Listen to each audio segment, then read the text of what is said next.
नमस्कार, स्वागत है आपका हमारे चैनल बोलती कहानियाँ में, जहां हर कथा पाती है अपनी आवाज़। आज के इस विशेष वीडियो में हम आपको मार्गशीर्ष मास की कहानी, इसकी गहराई और इसके अनमोल धार्मिक महत्व के बारे में बताएंगे।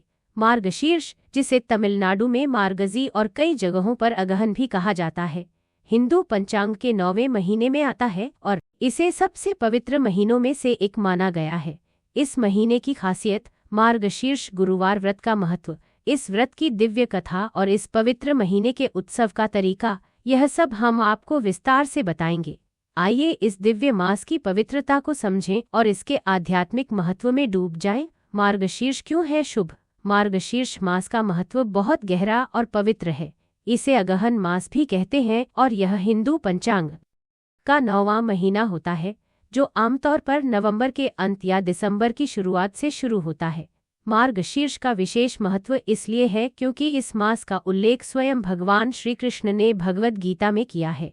गीता के 10वें अध्याय में भगवान श्री कृष्ण अर्जुन से कहते हैं, मासानाम मार्गशीर्षोहम, जिसका अर्थ है महीनों में मैं मार्गशीर्ष हूँ। इसका मतलब है कि सभी महीनों में मार्गशीर्ष सबसे उत्तम और महत्वपूर्ण है और इसे स्वयं भगवान ने अपना रूप बताया है।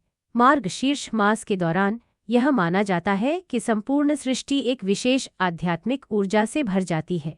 यह ऊर्जा साधना, उपासना और सेवा में किए गए कार्यों के पुण्य को कई गुना बढ़ा देती है। भक्तजन मानते हैं कि इस पवित्र मास में प्रार्थना, दान और परोपकार के कार्य करना अत्यंत फलदायी होता है।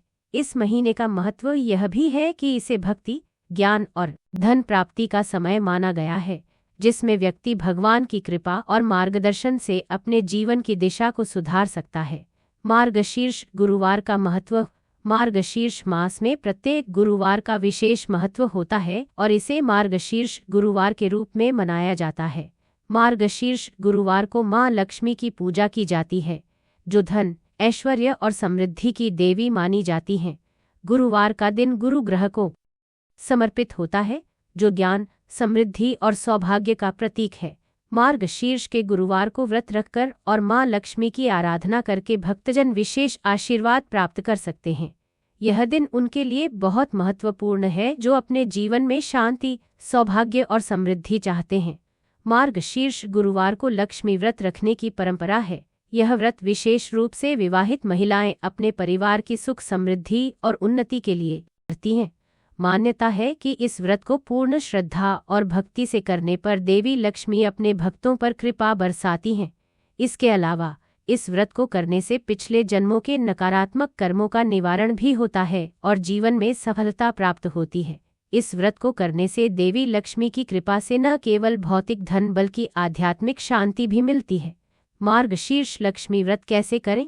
मार्गशीर्ष लक्ष्मी व्रत को सरल और भक्ति से मनाया जाता है।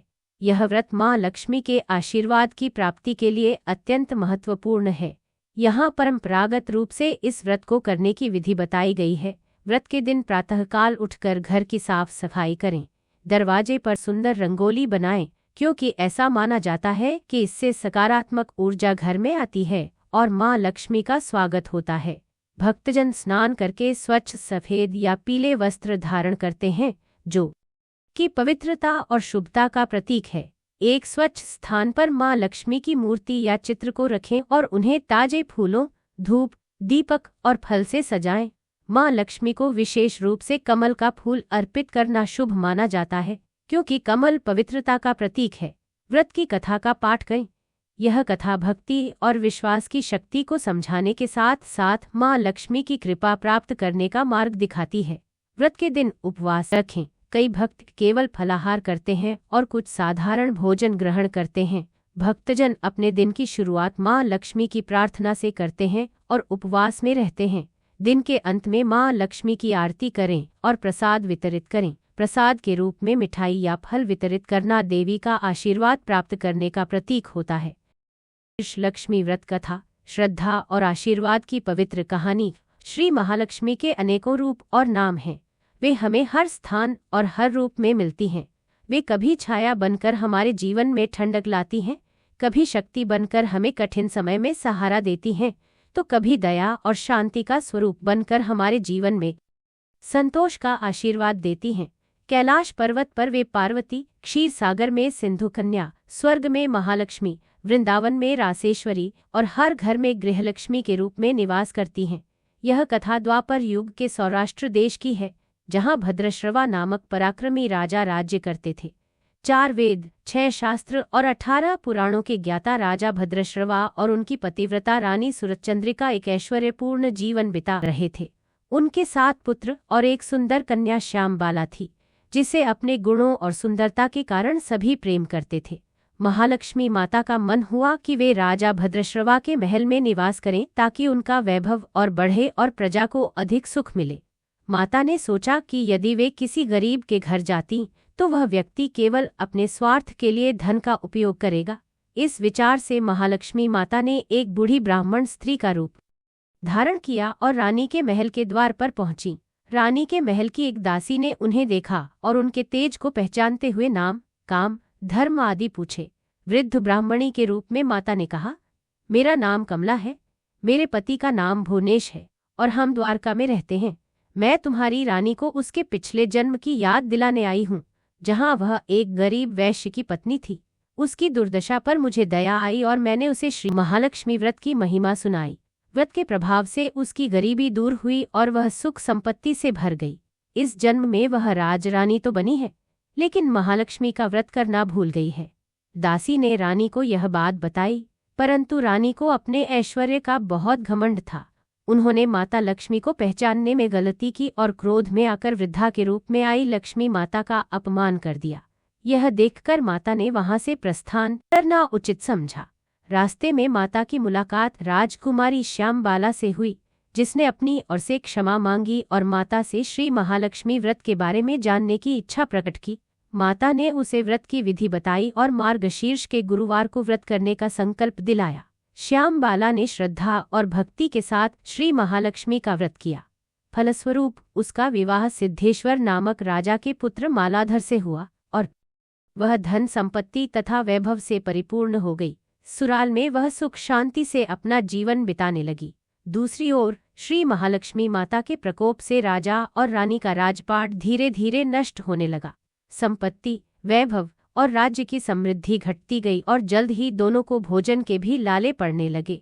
तब रानी ने राजा से कहा कि उनके दामाद राजा सिद्धेश्वर के पास मदद मांगने जाएं। राजा भद्रश्रवा वहां पहुंचे और तालाब किनारे विश्राम कर रहे थे। जब दासियों ने उन्हें पहचान लिया और रानी श्यामबाला को सूचना दी। श्यामबाला ने पिता का बड़े ठाठ से स्वागत किया और सोने की मोहरों से भरा घड़ा भेंट किया। राजा जब वापस लौटे और घर पहुंचकर घड़े को खोला तो उसे देखकर रानी हतप्रभ रह गई। सोने की मोहरों के स्थान पर उसमें केवल कोयले थे। यह श्री महालक्ष्मी का प्रकोप था। रानी ने इसे समझा और इस बार स्वयं श्री महालक्ष्मी के व्रत की विधि जानने के लिए अपनी बेटी श्यामबाला के पास गई। श्यामबाला ने उन्हें विधिपूर्वक व्रत करने का उपदेश दिया। रानी ने मार्गशीर्ष माह के अंतिम गुरुवार को श्री महालक्ष्मी का व्रत किया। फलस्वरूप उनका खोया हुआ ऐश्वर्य, राजपाट और सुख शांति लौट आई। रानी ने व्रत का महत्व समझा और भविष्य में इसे भूलने का संकल्प लिया। कहते हैं, जो भी श्रद्धा और भक्ति से श्री महालक्ष्मी व्रत करता है, उसे माता की कृपा से सुख, समृद्धि, शांति और ऐश्वर्य की प्राप्ति होती है। लेकिन यह आवश्यक है कि इस व्रत को करना और माता का सम्मान करना कभी न भूलें। इस कथा के माध्यम से हम सीखते हैं कि ऐश्वर्य और सुख प्राप्त होने पर भी हमें विनम्र बने रहना चाहिए और हर गुरुवार को श्री महालक्ष्मी का व्रत करना चाहिए ताकि हमारी सभी इच्छाएं पूरी होती रहें और माता का आशीर्वाद सदैव हम पर बना रहे। मार्गशीर्ष महालक्ष्मी व्रत की एक और कथा भी प्रचलित है। एक छोटे से गांव में एक गरीब ब्राह्मण रहता था। वह प्रतिदिन भगवान विष्णु की भक्ति और पूजा करता था। उसकी पूजा और भक्ति से प्रसन्न होकर भगवान श्री विष्णु ने उसे दर्शन दिए और कहा, ब्राह्मण, मैं तुमसे प्रसन्न हूँ, तुम मुझसे कोई वर मांग सकते हो। ब्राह्मण ने विनम्रता से उत्तर दिया, भगवान, मेरी इच्छा है कि लक्ष्मी जी का वास मेरे घर में हो। श्री विष्णु ने मुस्कुराते हुए कहा, तुम्हें लक्ष्मी जी की कृपा प्राप्त करने का सरल उपाय बताता हूँ। मंदिर के पास एक स्त्री उपले थापने आती है, तुम उसे अपने घर आमंत्रित करो, वह देवी लक्ष्मी ही है। श्री विष्णु ने ब्राह्मण से कहा, जब धन की देवी लक्ष्मी तुम्हारे घर आएंगी तो तुम्हारा घर धन धान्य से भर जाएगा। इतना कहकर श्री विष्णु भगवान वहां से चले गए। अगले दिन ब्राह्मण सुबह सुबह मंदिर के सामने बैठकर देवी लक्ष्मी के आने का इंतजार करने लगा। जैसे ही लक्ष्मी जी उपले थापने आईं, ब्राह्मण ने उनका स्वागत करते हुए उन्हें अपने घर आने का निमंत्रण दिया। लक्ष्मी जी ने ब्राह्मण की बातों को सुनकर समझ लिया कि यह सब भगवान विष्णु के कहने पर हो रहा है। लक्ष्मी जी ने ब्राह्मण से कहा, मैं तुम्हारे घर जरूर आऊंगी, लेकिन इसके लिए तुम्हें महालक्ष्मी व्रत करना होगा। तुम्हें 16 दिनों तक व्रत करना होगा और 16वें दिन रात को चंद्रमा को अर्घ्य देने से तुम्हारा मनोरथ पूरा होगा। ब्राह्मण ने देवी के आदेशानुसार व्रत और पूजन किया और उत्तर दिशा की ओर मुंह करके देवी लक्ष्मी को पुकारा। इसके बाद देवी लक्ष्मी ने अपना वचन पूरा किया और ब्राह्मण का घर सचमुच धन धान्य से भर गया। मान्यता है कि उसी दिन से यह महालक्ष्मी व्रत की परंपरा प्रचलित हुई। मार्गशीर्ष मास कब से शुरू होगा? इसे अगहन मास भी कहते हैं और यह हिंदू पंचांग का 9वां महीना होता है, जो आमतौर पर नवंबर के अंत या दिसंबर की शुरुआत से शुरू होता है। यह मास लगभग 1 महीने तक चलता है, जिसमें हर गुरुवार को विशेष पूजा और व्रत किया जाता है। इस मास का अंतिम गुरुवार खास तौर पर मनाया जाता है, जिसमें लोग देवी लक्ष्मी की विशेष आराधना करते हैं। इस दिन भक्तजन सामूहिक रूप से मां लक्ष्मी का आशीर्वाद प्राप्त करने के लिए पूजा करते हैं और अपने जीवन में सुख शांति और समृद्धि की कामना करते हैं। मार्गशीर्ष मास का आध्यात्मिक सार। मार्गशीर्ष मास केवल एक धार्मिक अनुष्ठान नहीं, बल्कि यह आत्मनिरीक्षण, भक्ति और सकारात्मकता का समय है। यह समय हमारे भीतर की पवित्रता और सरलता को पहचानने का होता है। इस मास में मां लक्ष्मी की पूजा कर हम अपने जीवन में भौतिक समृद्धि के साथ साथ आध्यात्मिक शांति भी प्राप्त करते हैं। मार्गशीर्ष हमें यह सिखाता है कि सच्ची संपत्ति केवल धन में नहीं, बल्कि भक्ति, शांति और परिवार की सुख शांति में होती है। इस मास के दौरान हम जीवन में संयम, विनम्रता और सहिष्णुता का संकल्प लेते हैं और मां लक्ष्मी के आशीर्वाद से अपने जीवन में सकारात्मकता का संचार करते हैं। हम आशा करते हैं कि मार्गशीर्ष मास की यह कथा और व्रत का महत्व आपके जीवन में सुख और समृद्धि लेकर आए। अगर आपको यह कहानी अच्छी लगी हो तो कृपया हमारे चैनल को लाइक, शेयर और सब्सक्राइब करें। आपको मार्गशीर्ष मास की ढेरों शुभकामनाएं।